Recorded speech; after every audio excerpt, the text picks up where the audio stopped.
जय गुरुदेव, जय महाकाली। नमस्कार आप सभी को। गुरुदेव व महामाई की कृपा आप और आपके परिवार पर हमेशा बनी रहे।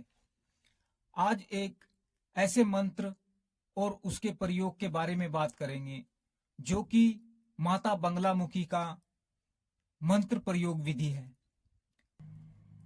अपने आप में बेहद ही शक्तिशाली और ब्रह्मास्त्र की तरह कार्य करता है।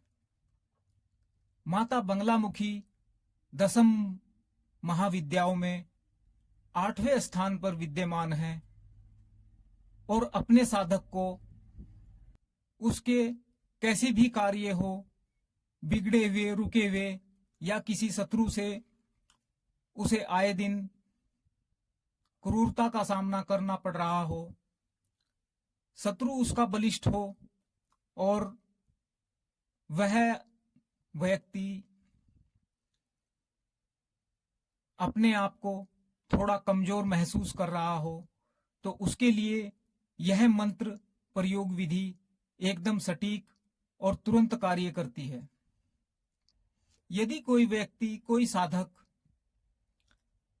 अपने कार्यस्थल में या अपनी दिनचर्या में सुबह से लेकर शाम तक 24 घंटे में यदि उसके जीवन में कोई एक पल, कोई एक ऐसी घटना होती है जिसमें वह अपने आप को नर्वस या फिर अपने आप को कमजोर महसूस करता हो और उसकी बुद्धि कार्य ना करती हो और वह अपने आप को हारता हुआ महसूस करता हो, तो उसके लिए यह मंत्र उपयोगी है।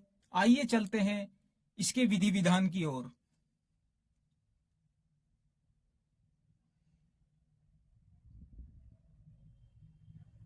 अब करना किस प्रकार है।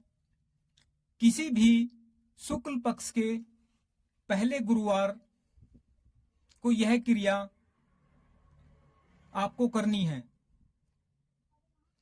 सबसे पहले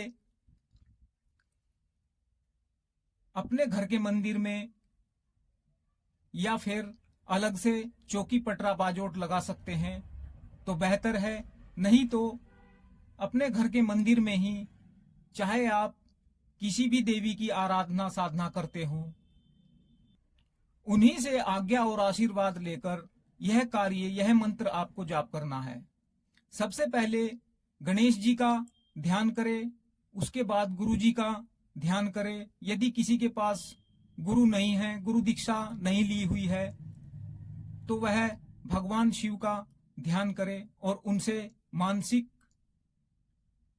आज्ञा और आशीर्वाद ले लें। उसके बाद माता बंगलामुखी से प्रार्थना करें कि हे भगवती महामाई बंगलामुखी, मैं आपके इस मंत्र का जाप अपनी इस दुविधा को दूर करने के लिए कर रहा हूं। इस मंत्र की ऊर्जा शक्ति मुझ में सम्मानित हो, मेरे लिए कार्य करे। इसमें केवल एक ही माला का जाप करना है। जाप आप रुद्राक्ष की माला पे कर सकते हैं, हल्दी माला पे कर सकते हैं, या फिर इस मंत्र का जाप आप 108 बार उंगलियों पर भी इसकी गिनती पूरी कर सकते हैं। सबसे पहले माता बंगलामुखी के नाम से एक घी का लंबी बाती वाला दीपक जलाएं। उसके बाद 5 अगरबत्ती जलाकर अर्पण करें। उसके बाद भोग में पीली मिठाई का कोई भी भोग लगा सकते हैं। पीली मिठाई में कुछ भी हो सकता है, उसका भोग लगाएं और अपनी जो भी कामना है वह भगवती से कह दें और फिर उसके बाद मंत्र का जाप करें। यदि शत्रु को परास्त करने के लिए या फिर शत्रु से छुटकारा पाने के लिए इस मंत्र का जाप किया जा रहा है तो दक्षिण दिशा इसके लिए सबसे बेहतर है, नहीं तो किसी भी कामना को रखते हुए किसी भी दिशा में मुख करके बैठकर जाप कर सकते हैं। कोई नियम पालन नहीं है। बस यह जाप आपको रात्रि 9 बजे के बाद करना है, 12 बजे से पहले कभी भी कर सकते हैं। उसके बाद एक माला मंत्र जाप करके आप यह विधि विधान पूरा कर सकते हैं। जब कभी भी आपको इस मंत्र की जरूरत पड़े या फिर इस मंत्र का चमत्कार देखना हो या किसी कामना को लेकर इस मंत्र का उपयोग करना हो, तो इस मंत्र का 21 बार जाप करें और अपने हाथ में, सीधे हाथ में कुछ दाने पीली सरसों के रखें और 21 बार मंत्र का जाप करके जो पीली सरसों आपने हथेली पर रखी हुई है, हल्का सा 3 बार फूंक मारें। यह सरसों आपकी अभिमंत्रित हो जाएगी और उसके बाद अपने सर के ऊपर से 3 बार उल्टी दिशा में घुमाएं। अपने सर से 3 बार उल्टी दिशा में घुमाएं। को जो आपने अभिमंत्रित की है, उस सरसों को अपने हाथ से जोर से दूर करके फेंकनी है, नॉर्मल से नहीं करना है। और मंत्र का जाप भी इसमें आपको, यदि आपके पास भीड़ लगी हुई है, आपके पास कोई व्यक्ति विशेष के बीच में आप बैठे हुए हैं, तो इस मंत्र को मन ही मन में जाप करें। और यदि आपको लग रहा है कि मैं यहाँ पर बिल्कुल अकेला हूँ और मुझे कोई नहीं देख रहा है या कोई मेरे आसपास नहीं है, तो इस मंत्र को थोड़ा जोर से पढ़ें। इतनी जोर से पढ़ें कि इसकी ध्वनि थोड़ा 10 फीट तक या 20 फीट तक जाए।